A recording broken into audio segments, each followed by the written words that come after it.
Hello everyone, this is Nikhil. Welcome to my YouTube channel learn constant. Learn constant में आपका हार्दिक स्वागत है। Friends, आज हम लोग वीडियो में डिस्कस करेंगे सीबीएसई क्लास। फ्रेंड्स हम लोग डिस्कस करेंगे CBSE class 7 political science NCERT का चैप्टर फर्स्ट। हम लोग डिस्कस करेंगे और चैप्टर फर्स्ट के अकॉर्डिंग जो आपका डिस्कशन रहेगा, डिस्कशन फर्स्ट रहेगा।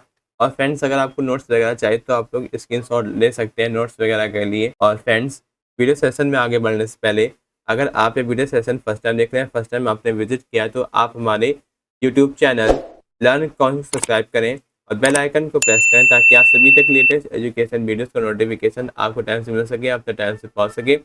और फ्रेंड्स, अगर आपको यह वीडियो सेशन अच्छा लगे तो वीडियो सेशन को ज़्यादा से ज़्यादा लाइक करें, ज़्यादा से ज़्यादा शेयर करें अपने फ्रेंड्स को, ताकि यह वीडियो सेशन आपके लिए, आपके फ्रेंड्स की बहुत ही हेल्प करेगा आपकी टीचिंग एग्जाम्स की प्रिपरेशन करने में। और फ्रेंड्स, इस वीडियो सेशन से रिलेटेड कोई भी डाउट है तो आप लोग कमेंट बॉक्स में अपना डाउट क्लियर कर सकते हैं। I will time my best reply to all. और फ्रेंड्स, चलते हैं फ्रेंड्स, इस वीडियो सेशन को आगे बढ़ाते हैं, जिसमें हम लोग डिस्कस करेंगे सीबीएसई क्लास 7 पॉलिटिकल साइंस के एनसीईआरटी का पहला लेसन ऑन इक्वालिटी। में इक्वालिटी के बारे में आपको बताया गया है, इक्वालिटी किस तरीके से वर्क करती है, क्या वर्क रहता है, क्या रोल रहता है हमारे डेमोक्रेटिक कंट्री में। चलते हैं फ्रेंड्स, ये आपकी टीचिंग एग्जाम्स के लिए स्पेशली है। यह session CTET, UPTET, other stated exams, KVS, Navodaya, DTPSB, TGT, SST के लिए बहुत ही हेल्प करेगा आपकी टीचिंग एग्जाम्स की प्रिपरेशन करने में। और ये आपका एनसीईआरटी बेस रहेगा और इस वीडियो सेशन के माध्यम से आपको एनसीईआरटी कंटेंट को समझने में और भी आसानी से आपको हर एक कंटेंट आपको समझ में आ जाएगा। और ये आपकी क्लास 7 की सोशल साइंस की पॉलिटी का आपका जो डिस्कशन है, डिस्कशन फर्स्ट रहेगा। और इस वीडियो सेशन के माध्यम से आपको एनसीईआरटी पढ़ने में और भी मज़ेदार लगने लगेगी और हर एक टॉपिक, हर एक कॉन्सेप्ट आपको समझ में भी आ जाएगा। और फ्रेंड्स, इस वीडियो सेशन को लास्ट तक देखें ताकि आपको हर एक डाउट, हर एक कॉन्सेप्ट, हर एक कंटेंट एनसीईआरटी का आपको समझ में आ सके आसानी से। और फ्रेंड्स, ये आपकी क्लास 7 की पॉलिटिकल साइंस की एनसीईआरटी टेक्स्ट बुक है, जिसका नाम है social and political life second, सामाजिक एवं राजनीतिक जीवन सेकेंड। क्लास 7 के लिए आपकी ये एनसीईआरटी टेक्स्ट बुक है। और ये आपकी एनसीईआरटी टेक्स्ट बुक आपको एनसीईआरटी की ऑफिशियल वेबसाइट पर और मेरे टेलीग्राम चैनल पर आपको मिल जाएगा। मैंने दोनों का लिंक इसी वीडियो के डिस्क्रिप्शन पर आपको दे रखा है, तो आप लोग चेकआउट कर लीजिएगा। और फ्रेंड्स, ये आपकी कंटेंट है आपकी बुक का, और जिसमें हम लोग डिस्कस करेंगे यूनिट फर्स्ट भारतीय लोकतंत्र में समानता, लेसन फर्स्ट समानता, ऑन इक्वलिटी लेसन फर्स्ट। और फ्रेंड्स, इस लेसन से आपके काफ़ी क्वेश्चंस आपके बनते हैं एसएसटी पेडागोजी सेक्शन में, क्वालिटी सेक्शन में, जो आपके एसएसटी पेडागोजी सेक्शन का पार्ट है, जिससे इस लेसन से आपके काफ़ी क्वेश्चंस आपके आ सकते हैं। तो फ्रेंड्स, चलते हैं लेसन फर्स्ट को स्टार्ट करते हैं ऑन इक्वालिटी। और इस वीडियो सेशन को आप लोग लास्ट तक देखें, लास्ट तक बने रहें ताकि आपको हर एक कॉन्सेप्ट, हर एक कंटेंट आपको क्लियर हो सके, कोई भी डाउट रह ना जाए इस लेसन से। तो सबसे पहला आपका टॉपिक है equality in Indian democracy. Friends, ये आपकी सीबीएसई क्लास 7 पॉलिटिकल साइंस की एनसीईआरटी का पहला लेसन है, लेसन फर्स्ट। और पहला टॉपिक है इक्वलिटी इन इंडियन डेमोक्रेसी, यानी कि भारतीय लोकतंत्र में समानताएं क्या क्या हैं, आइए जानते हैं। भारतीय संविधान का जो आपका आर्टिकल 14 है, सभी लिंगों, जातियों, आर्थिक पृष्ठभूमि, शैक्षिक पृष्ठभूमि, जनजातियों और धर्मों के आधार पर समानताएं और गैर भेदभाव का प्रावधान करता है। और यह कानून के समक्ष प्रत्येक व्यक्ति की समानता के प्रावधानों को रोकता है कि किसी भी व्यक्ति के साथ साथ उपयुक्त आधारों पर भेदभाव नहीं किया जाएगा, कि प्रत्येक व्यक्ति को सार्वजनिक स्थानों तक पहुंच होगी और अंत में अस्पृश्यता का उन्मूलन होगा। नेक्स्ट है, ये आपका पार्लियामेंट है, जैसे आपको एनसीईआरटी में गिवन है।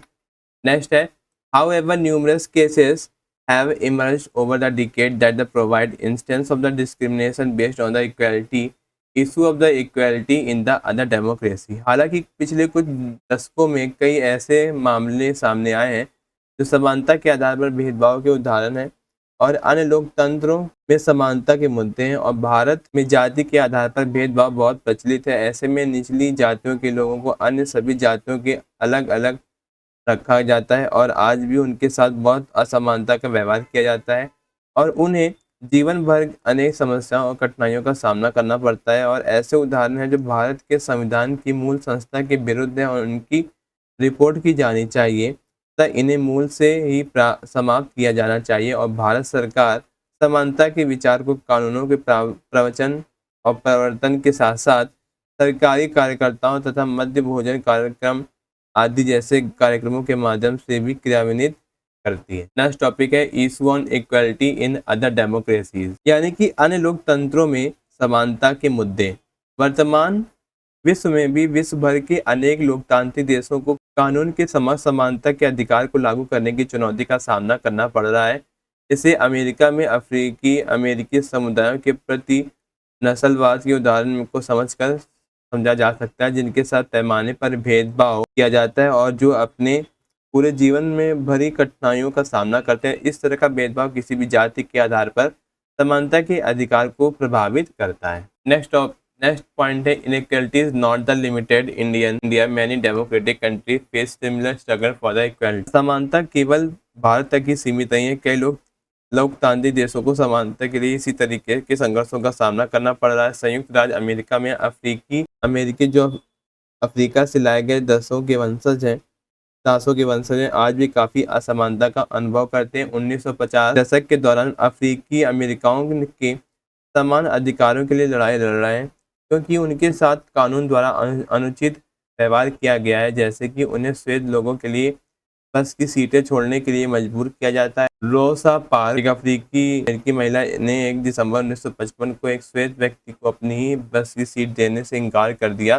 जिससे नागरिक अधिकार आंदोलन की शुरुआत हुई और 1964 के नागरिक अधिकार अधिनियम में जाति, धर्म या राष्ट्रीयता के आधार पर भेदभाव पर प्रतिबंध लगा दिया और यह सुनिश्चित है कि अफ्रीकी अमेरिका बच्चे श्वेत बच्चों के समान स्कूलों में पढ़ सकें। और इन कानून के बावजूद कई अफ्रीकी अमेरिकी अभी भी गरीबी का सामना कर रहे हैं और जो श्वेत छात्रों की तुलना में गुणवत्तापूर्ण शिक्षा तक उनकी पहुंच सीमित है, जो अक्सर बेहतर वित्त पोषित निजी या सरकारी स्कूलों में जाते हैं। नेक्स्ट टॉपिक है चैलेंजेस ऑफ डेमोक्रेसी, यानी कि लोकतंत्र की चुनौती। और जैसे कि कोई भी देश पूर्णतः लोकतांत्रिक नहीं है, क्योंकि समुदाय और व्यक्ति लगातार लोकतंत्र का विस्तार करने और अधिक समानता के लिए प्रयास करते रहते हैं और इस संघर्ष का मूल यह सुनिश्चित करना है कि सभी लोगों के साथ समान व्यवहार किया जाए और उसे उनकी गरिमा का सम्मान किया जाए। यह पुस्तक इस बात का पता लगाएगी कि लोकतांत्रिक भारत में समानता दैनिक जीवन को कैसे प्रभावित करती है और पढ़ते समय विचार करें कि क्या सभी के लिए समानता और गरिमा वास्तव में विभिन्न स्थितियों में बरकरार रखी जा सकती है। नेक्स्ट टॉपिक है key aspect of equality in democracy. Key aspect of equality in democracy हम लोग हिंदी में कह सकते हैं कि लोकतंत्र में समानता के प्रमुख पहलू क्या क्या हैं, आइए जानते हैं। लोकतंत्र में समानता के प्रमुख पहलू भारत और अन्य लोकतांत्रिक देशों में समान मताधिकार, सभी की गरिमा के प्रति सम्मान और सभी लोगों के लिए निष्पक्षता सुनिश्चित करने के लिए सरकारों द्वारा की गई कार्रवाई जैसे महत्वपूर्ण क्षेत्रों पर ध्यान केंद्रित करते हैं। पहला आपका है समान मताधिकार, समानता के अन्य प्रकार, गरिमा की मान्यता। और फोर्थ आपका है भारतीय लोकतंत्र में समानता। फिफ्थ है आपका समानता हासिल करने के लिए सरकार के कदम। सिक्स है आपका अन्य लोकतंत्र में समानता। पहला अब आपका टॉपिक है इक्वल वोटिंग राइट की एस्पेक्ट इक्वलिटी इन डेमोक्रेसी का पहला टॉपिक आपका है इक्वल वोटिंग राइट्स। पहला टॉपिक है अब आपका जो लोकतंत्र की समानता के प्रमुख जो पहलू है, उसका पहला टॉपिक है समान मताधिकार, यानी कि हर किसी को वोटिंग करने का राइट होगा। भारत जैसे लोकतांत्रिक देश में सभी वयस्क, चाहे उनकी धार्मिक मान्यता, शिक्षा का स्तर, जाति, अमीर या गरीब कुछ भी हो, वोट दे सकते हैं और इसे सार्वभौमिक वयस्क मताधिकार कहा जाता है और यह सभी लोकतंत्रों का एक महत्वपूर्ण पहलू है। और वयस्क के लिए सार्वभौमिक मताधिकार का विचार समानता के विचार पर आधारित है। नेक्स्ट टॉपिक है other types of equality. Next topic है समानता के अन्य प्रकार। गरीबी के अलावा भारतीयों को जाति व्यवस्था के आधार पर असमानता का भी सामना करना पड़ता है। थर्ड, रिकॉग्नाइजेशन ऑफ डिग्निटी, यानी गरिमा की मान्यता। जब लोगों के साथ असमान व्यवहार किया जाता है तो उनकी गरिमा का हनन होता है और गरिमा किसी व्यक्ति का अधिकार है कि उसे महत्व दिया जाए और उसका सम्मान किया जाए तथा उनके साथ नैतिक व्यवहार किया जाए। नेक्स्ट टॉपिक है इक्वलिटी इन इंडियन डेमोक्रेसी, यानी कि भारतीय लोकतंत्र में समानता। भारत का संविधान सभी लोगों को समान मान्यता देता है। इसका मतलब है कि देश में सभी जाति, धर्म, जनजाति, शैक्षणिक और आर्थिक पृष्ठभूमि के पुरुष और महिलाएं समेत सभी लोगों को सम्मान दिया जाता है, सम्मान माना जाता है और समानता की मान्यता से निम्नलिखित संवैधानिक प्रावधान शामिल है। पहला आपका है कानून के समक्ष सभी समान है। सेकंड आपका दिया गया किसी के साथ भी धर्म, मूल, वंश, जाति, जन्म स्थान, पुरुष या महिला के आधार पर भेदभाव नहीं किया जाएगा। थर्ड है आपका सभी लोगों सभी सार्वजनिक स्थानों में प्रवेश कर सकते हैं। फोर्थ आपका है कि अछूतों को त्याग दिया गया है। ये आपके थे इक्वलिटी इन इंडिया डेमोक्रेसी के कुछ आपके जो समानता की मान्यता से निम्नलिखित संवैधानिक प्रावधान शामिल है। नेक्स्ट है टॉपिक है आपका government step to achieve equality. Next है government step to achieve equality, यानी कि समानता प्राप्त करने के लिए सरकार के कदम। पहला पॉइंट आपको दिया गया, सरकार ने संविधान द्वारा गारंटीकृत समानता हासिल करने के लिए 2 तरीके अपनाए हैं। पहला, सबसे पहले कानून पारित करें।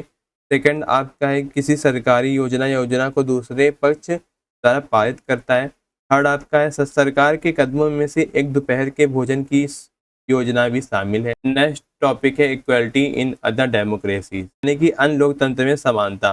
विश्व भर में कई लोकतंत्रों में सामुदायिक संघर्ष शामिल है और एक प्रमुख मुद्दा बना हुआ है। उदाहरण के लिए संयुक्त राज्य अमेरिका में अफ्रीकी अमेरिकी जिनके पूर्वज अफ्रीका से लाए गए गुलाम थे, आज भी अपने जीवन को मौलिक रूप से असमान बताते हैं कि संयुक्त राज्य अमेरिका में उनके साथ बेहद असमान व्यवहार किया जाता है और समानता के रूप उनके अधिकार पर निजी कानून पारित किए गए हैं।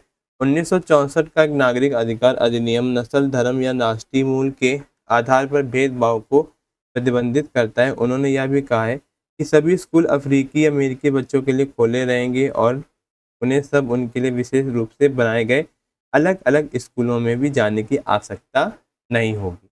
ये आपके थे डेमोक्रेसी जो इक्वलिटी बेस्ड थे। तो फ्रेंड्स, आज का जो लेसन फर्स्ट है सीबीएसई क्लास 7 पॉलिटिकल साइंस का पहला लेसन फिनिश होता है। आई होप आपके वीडियो सेशन आपको पसंद आया होगा, पूरा डिस्कशन पसंद आया होगा। और फ्रेंड्स, अगर आप ये वीडियो सेशन फर्स्ट टाइम देख रहे हैं, फर्स्ट टाइम आपने विजिट किया, तो आप हमारे YouTube channel learn concept subscribe करें, बेल आइकन को प्रेस करें ताकि आप सभी तक लेटेस्ट एजुकेशन वीडियोस का नोटिफिकेशन आपको टाइम से मिल सके, आपका टाइम से पहुंच सके। और फ्रेंड्स, अगर आपको वीडियो सेशन अच्छा लगे तो वीडियो सेशन को ज़्यादा से ज़्यादा लाइक करें, ज़्यादा से ज़्यादा शेयर करें अपने फ्रेंड्स को, ताकि वीडियो सेशन आपके लिए आपके फ्रेंड्स के लिए बहुत ही हेल्प करेगा आपकी टीचिंग एग्जाम्स के लिए। और फ्रेंड्स, अगर आपको कोई भी डाउट है तो आप लोग कमेंट बॉक्स में अपना डाउट क्लियर कर सकते हैं। I will try my best reply to all.